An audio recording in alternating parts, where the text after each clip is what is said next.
గౌతమ్ గంభీర్ ఈ పేరు వినగానే మనకేం గుర్తొస్తుంది? ఒక అద్భుతమైన ఆటగాడా? లేక ఎప్పుడూ వివాదాల్లో ఉండే ఒక కోచా? నిజం చెప్పాలంటే రెండూను. ఆయన కోచింగ్ శైలి ఒక పెద్ద పజిల్ లాంటిదనమాట. కొందరు దృష్టిలో ఆయన ఒక జీనియస్ అయితే, మరికొందరికి మాత్రం ఒక డిజాస్టర్. ఈరోజు మనం ఆ పజిల్ని విడదీసి చూద్దాం. ఇక్కడే అసలు కథ మొదలవుతుంది.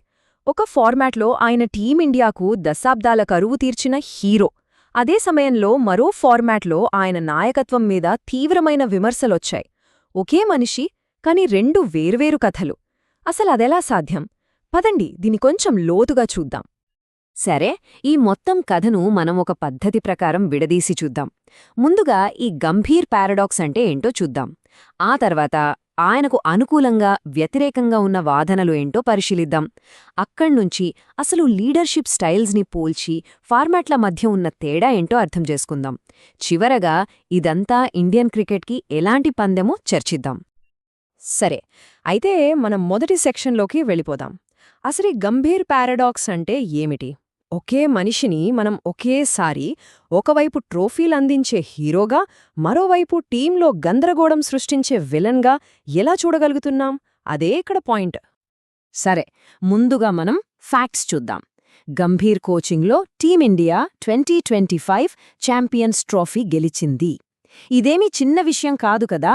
ఏకంగా 8 ఏళ్లుగా ఎదురుచూస్తున్న ఒక ఐసీసీ ట్రోఫీ దాహాన్ని తీర్చిన విజయమిది. ఇది గంభీర్కు అనుకూలంగా ఉన్న అతిపెద్ద పాయింట్. ఇప్పుడు ఈ నంబర్లు చూడండి. అసలు కథ మొత్తం ఇక్కడే ఉంది.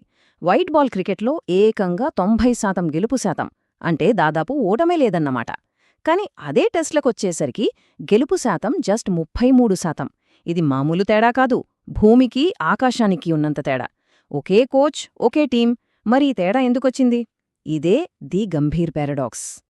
సరే, ఈ పారాడాక్స్లో మొదటి భాగాన్ని చూద్దాం. వైట్ బాల్ క్రికెట్లో ఆయన అంత సక్సెస్ఫుల్ అవ్వడానికి కారణమేంటి? ఆయన్ని సపోర్ట్ చేసేవాళ్లు చెప్పేది సింపుల్. గంభీర్ ఒక మాస్టర్ స్ట్రాటజిస్ట్, గెలుపు కోసం దేనికి రాజీపడని వ్యక్తి. ఆయన ఆలోచనా విధానం ఇక్కడే మొదలవుతుంది. క్రికెట్లోని పాత పద్ధతుల్ని ప్రశ్నించడం.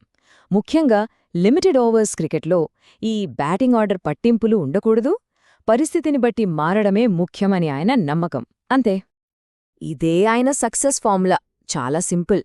టీంలో కంపల్సరీగా 6 బౌలర్లు ఉండాల్సిందే. బ్యాటింగ్ ఆర్డర్ ఎప్పుడూ ఒకేలా ఉండదు, సిచ్యువేషన్ని బట్టి మారుతూ ఉంటుంది. ప్రత్యర్థిని ఎప్పుడూ సర్ప్రైజ్ చేస్తూ ఉండాలి. అంతేకాదు, ఈ ఐడియాలని ఏబీ డివిలియర్స్ లాంటి లెజెండ్స్ కూడా మెచ్చుకున్నారు. సహచరులు మాత్రమే కాదు, ఒకప్పుడు తనకి గట్టి ప్రత్యర్థి అయిన డేల్ స్టెయిన్ కూడా గంభీర్ క్రికెట్ బ్రెయిన్ని మెచ్చుకున్నాడు. ఫీల్డులో గంభీర్ ఎంత అగ్రెసివ్గా ఉన్నా స్ట్రాటజీల విషయంలో ఆయన బ్రెయిన్ అద్భుతమని ఒప్పుకున్నాడు. సరే, ఇప్పుడుదాకా పాజిటివ్స్ చూసాం కదా. ఇప్పుడు నాణ్యానికి మరోవైపు చూద్దాం. గంభీర్ పద్ధతిపై ఇన్ని విమర్శలు ఎందుకొచ్చాయి? ఆయన కాన్ఫ్రంటేషనల్ స్టైల్, అంటే ఇప్పుడు ఘర్షణ పడే తత్వం, టీంకి మంచికన్నా చెడే ఎక్కువ చేసిందని చాలామంది వాదిస్తారు. టీం ఒక ముఖ్యమైన సిరీస్ గెలిచినప్పుడు ఇది చెప్పిందెవరో కాదు, తన మాజీ టీమ్మేట్ రాబిన్ ఉథప్ప. టీం గెలుపులో కీలక పాత్ర పోషించిన విరాట్ కోహ్లీ, రోహిత్ శర్మ లాంటి సీనియర్లకు గంభీర్ పబ్లిక్గా క్రెడిట్ ఇవ్వకపోవడం చాలామందికి షాకింగ్గా అనిపించింది. టెస్టుల్లో ఓడిపోయినప్పుడు గంభీర్ ప్లేయర్స్ టెక్నిక్ని విమర్శించడంపై మనోజ్ తివారీ ఇలా స్పందించారు: ఓడిపోయినప్పుడు కోచ్ బాధ్యత తీసుకోవాలి కానీ ప్లేయర్స్ని బ్లేమ్ చేయడం కరెక్ట్ కాదు అనేది ఆయన పాయింట్. అంటే ఓవరాల్గా చూస్తే గంభీర్పై ఉన్న ఆరోపణలు చాలా సీరియస్వి. సీనియర్లను బయటకు పంపడానికి ఒక కథనాన్ని సృష్టించడం, గెలిచినప్పుడు క్రెడిట్ ఇవ్వకపోవడం, ఓడిపోయినప్పుడు నిందను కెప్టెన్ గాయం లాంటి వాటిపైకి నెట్టడం, చివరికి అశ్విన్, రోహిత్, కోహ్లీ లాంటి లెజెండ్స్ని టెస్టుల నుంచి రిటైర్ అయ్యేలా ఒత్తిడి చేయడం, ఇవన్నీ టీం వాతావరణాన్ని దెబ్బతీశాయని విమర్శకులు గట్టిగా వాదిస్తున్నారు. అసలు గంభీర్ స్టైల్ ఎందుకు ఇంత పెద్ద డిబేట్ అయిందో అర్థం చేసుకోవాలంటే మనం గత కెప్టెన్ల లీడర్షిప్ స్టైల్స్తో పోల్చి చూడాలి. ఎందుకంటే ఇండియన్ క్రికెట్ ప్రశాంతంగా ఉండే ధోనీ నుండి అగ్రెసివ్గా ఉండే కోహ్లీ వరకు చాలా రకాల లీడర్స్ని చూసింది.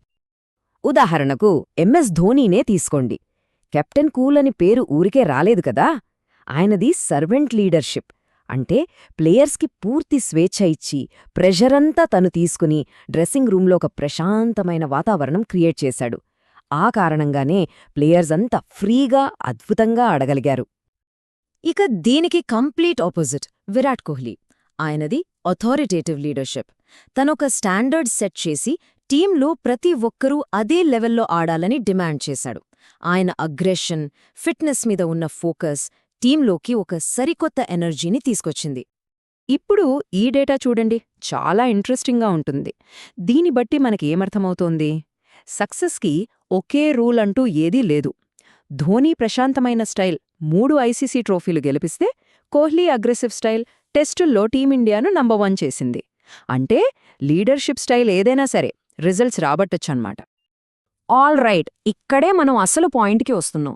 గంభీరు ఒక ఫార్మాట్లో సూపర్ సక్సెస్ అయ్యి ఇంకో ఫార్మాట్లో ఎందుకు ఫెయిల్ అయ్యాడు? బహుశా దీనికి సమాధానం ఆ 2 ఫార్మాట్ల మధ్య ఉన్న తేడాలోనే దాగి ఉందేమో. ఇప్పుడు చూడండి, వైట్ బాల్ క్రికెట్ అంటే వన్డేలు, టీ20లు. ఇవి ఒక పక్కా ప్లాన్తో, ఒక బ్లూ ప్రింట్తో ఆడే గేమ్స్.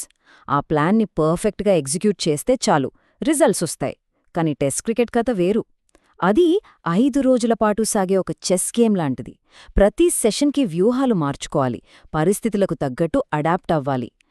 సో బహుశా గంభీర్ పారాడాక్స్కి ఇదే సమాధానం కావచ్చు. ఆయన స్టైలు, ఆ టెంప్లేట్ బేస్డ్ కోచింగ్ అనేది వైట్ బాల్ ఫార్మాట్కి పర్ఫెక్ట్గా సెట్ అయింది. అందుకే అక్కడ ట్రోఫీ వచ్చింది. కానీ టెస్ట్లో కావాల్సిన ఫ్లెక్సిబిలిటీ, అడాప్టబిలిటీ ఆయన శైలిలో లేకపోవటం వల్ల అక్కడ అదే స్టైల్ వర్కౌట్ అవ్వలేదేమో. సరే, మరి ఫైనల్గా మనమేం చెప్పొచ్చు? గౌతమ్ గంభీర్ని కోచ్గా నియమించడమనేది ఇండియన్ క్రికెట్ ఆడిన ఒక పెద్ద జూదం. ఇది ఒక high risk, high reward game అనమాట. ఇదొక ట్రేడ్ ఆఫ్ లాంటిది. అంటే ఒకటి చావాలంటే ఇంకొకటి వదులుకోవాలి. గంభీర్ వల్ల మనకొచ్చిన లాభమేంటి? షార్ట్ టర్మ్లో ట్రోఫీలు గెలిచే ఒక అగ్రెసివ్ మైండ్ సెట్. కానీ దానికి మనం కడుతున్న వెల ఏంటి? లాంగ్ టర్మ్లో టీమ్ కల్చర్ దెబ్బతినడం, సీనియర్ ప్లేయర్స్ గౌరవంగా రిటైర్ అవ్వలేకపోవడం. చివరికి ఈ ఒక్క ప్రశ్న దగ్గర మనం ఆగాల్సిందే. అసలు ఇండియన్ క్రికెట్కి ఏం కావాలి? కొన్ని సంవత్సరాల పాటు నిల్చే ట్రోఫీలు కావాలా? లేక దశాబ్దాల పాటు నిల్చే ఒక మంచి టీమ్ కల్చర్, సామరస్యం కావాలా?